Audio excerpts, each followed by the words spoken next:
I guess currently everybody in the sports world, specifically on the basketball side, is waiting to see what will happen with the Ja Morant situation. Recently, over the weekend, apparently after the Denver game, they're still in Colorado. John Morant goes on IG Live. He's in some type of nightclub in the process of, hanging out, chilling or whatever. He shows a gun on his IG Live. Down the overall arching problem with that now currently that has allowed the NBA to start an investigation is that the NBA prohibits any gun possession on NBA facility property, or if a player has a gun possession, taking it on a team travel for team business, road trips, so on and so forth. Um, with Ja not being in Memphis and that taking place, maybe he has, the league has reason to believe, okay, he in Memphis, he could have went home after the game and then went out. That was the case. That was on a road trip. So within that, the NBA is trying to figure out where did this gun come from. Is it Ja Morant's? If it is Ja Morant's, did he take this gun with him on a road trip? If that comes out to be the case, automatic, no type of ruling or court or jury, whatever the case may be, automatic 50-game suspension. That is what everybody's waiting on to see how the tables to see how the dominoes will fall in John Morant's case with him flashing the gun on his IG live this past weekend in Denver, Colorado. They said that the Colorado authorities, the police, are also launching an investigation on Ja flashing a gun. Uh, Colorado open carry state, but it is considered a crime if you're using a gun and you're under the influence of alcohol. Couldn't really tell whether or not Ja was drunk. Who's going to figure that out? So that may not lead to anywhere. But again, the central focus is, did Ja Morant have possession of a gun while he was, on the road trip, on a work related trip with the Grizzlies. And again, if that turns out to be the case, there is a 50-game suspension that he must serve. What do y'all take away from this situation as it relates to Ja and his future of his career? Ja Morant, as I've been seeing him called on Twitter, but man, Shannon Sharp said something to this a couple weeks ago. Man, you gotta stop, bro. Um, you headed into no man's land. You going backwards. You are definitely John Morant is probably the poster boy for hustling backwards right now. In regards to reaching a pinnacle that few people in life ever get to reach. You're in the less than 1% club as far as financial earnings and power and what you're able to do. And you soiling it, man. And you'd have been a repeat offender. There's been multiple, stories coming out with, you know, you showing up to a confrontation or you involved in a confrontation and somehow, some way, guns getting pulled, guns getting drawn. Um, Even back to a tweet he made earlier, I think a year or two ago, saying, Ja, why are you acting hood when you're rich? He was like, can't change. Been on that, still on that, forever on that, always gonna be, you know what I'm saying? It was just like, you're not a gangster. You're a basketball player, bro. Like, why are you carrying yourself like you're a rapper, like you got ops or something? Like, your ops are the Golden State Warriors, bro. Like, those are the shooters you have to worry about. You don't have to worry about Literally, real life literally. shooters. Like, so the whole mantra of even him getting a bread gang chain, like, and that's like a common thing, like rappers getting, you know, Your city jury, sports superstar. right, getting behind you, wanting to support you. But it's like they gave Job bread gang chain.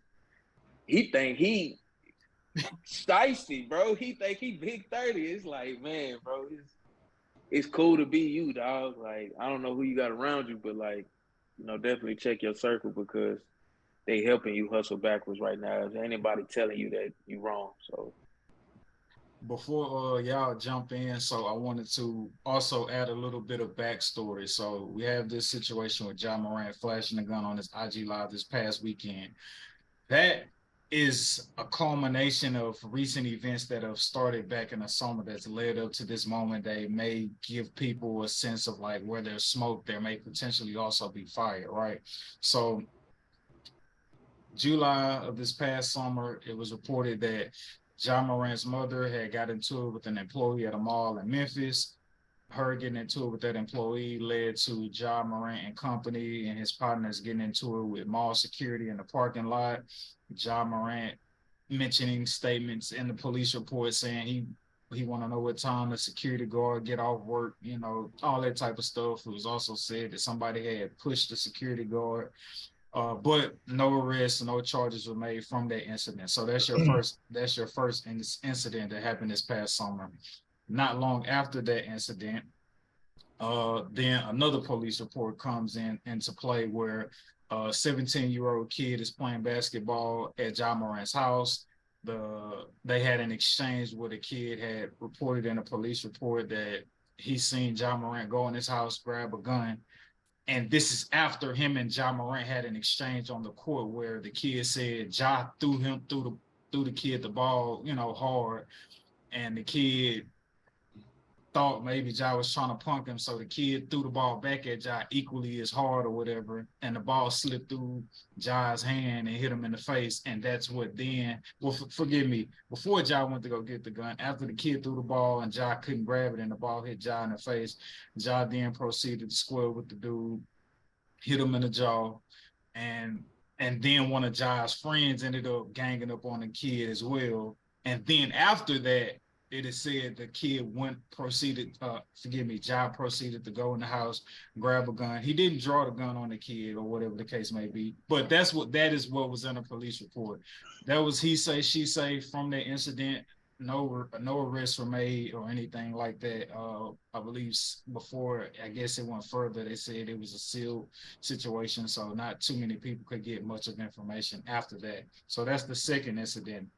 Then the third incident happened in January, where it said that John Morant, after a game against the Pacers, there was already some type, one of the people, somebody from Ja's camp was chirping and talking trash to the Pacers bench. That guy ended up getting kicked out of the game after the game was over.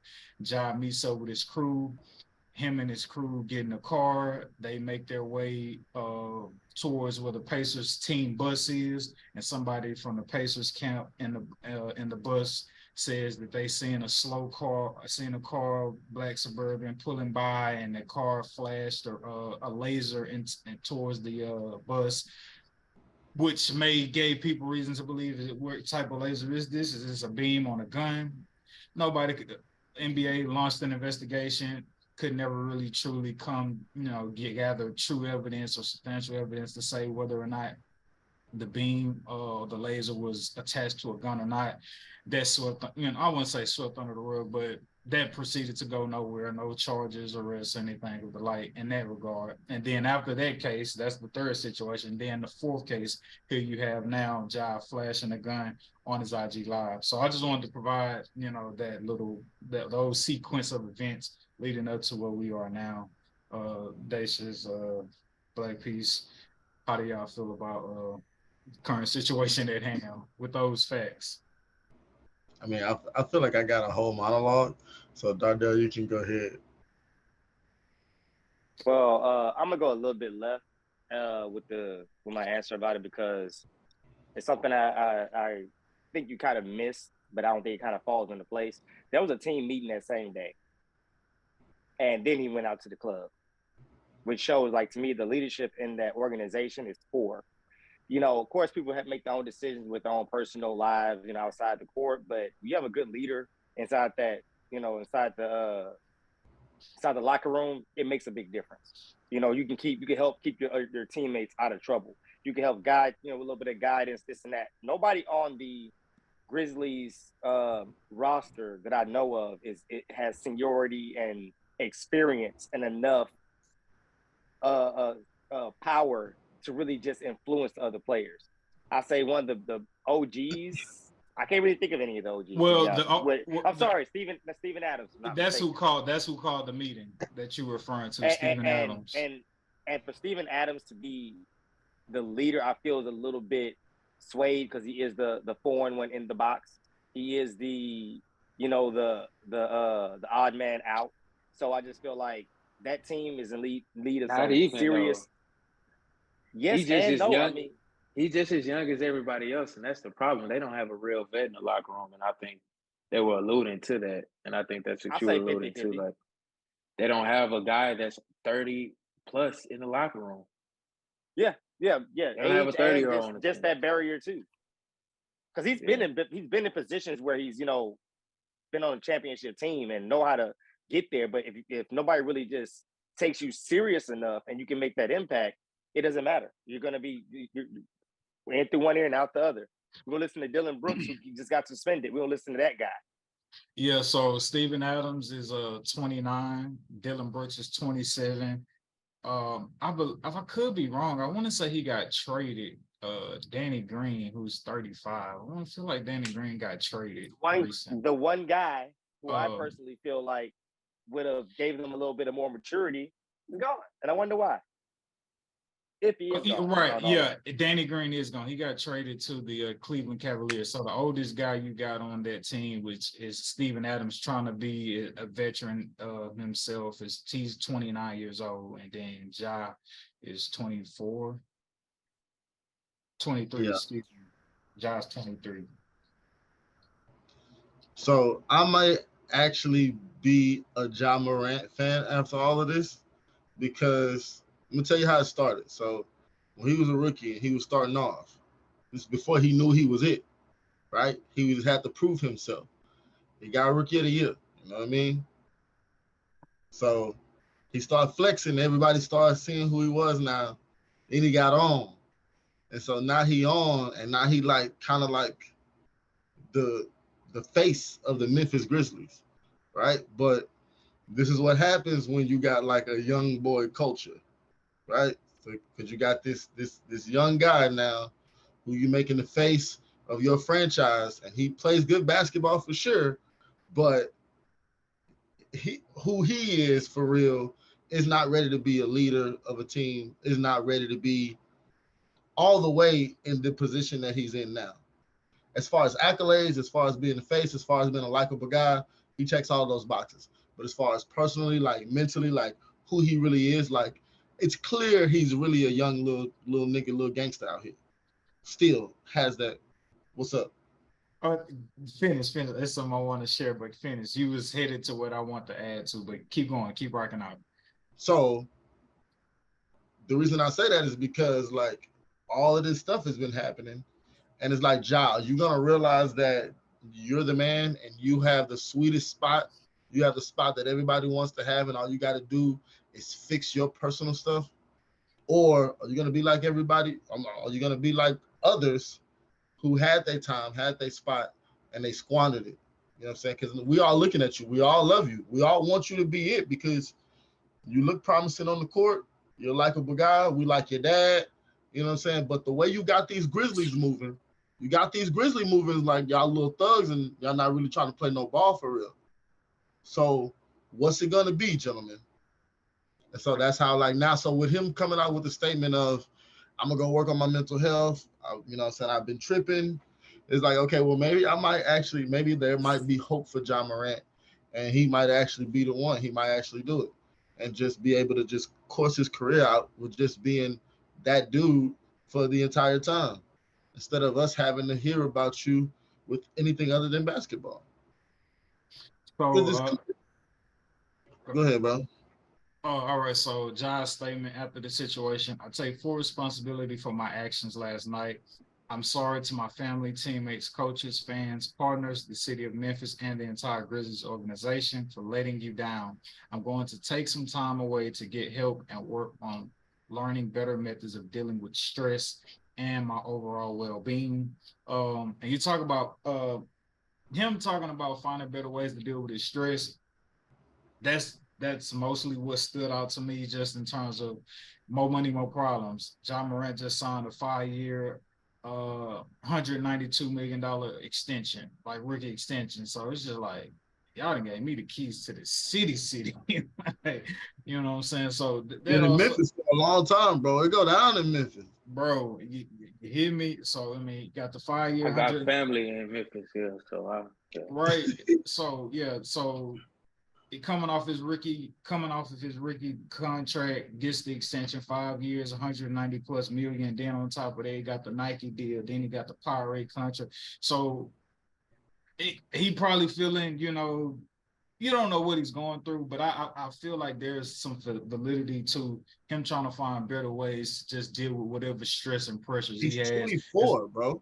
Bro, 23, you know what I'm He's saying? 20. Like He's 23. 23, a father. Like, so yeah, so I want to play this clip from Gilbert Arenas, who has dealt with this probably at the highest of levels. So yeah, and I want to hear y'all thoughts about it. When it comes to tiers, you were a one-tier player. You're supposed to be the future.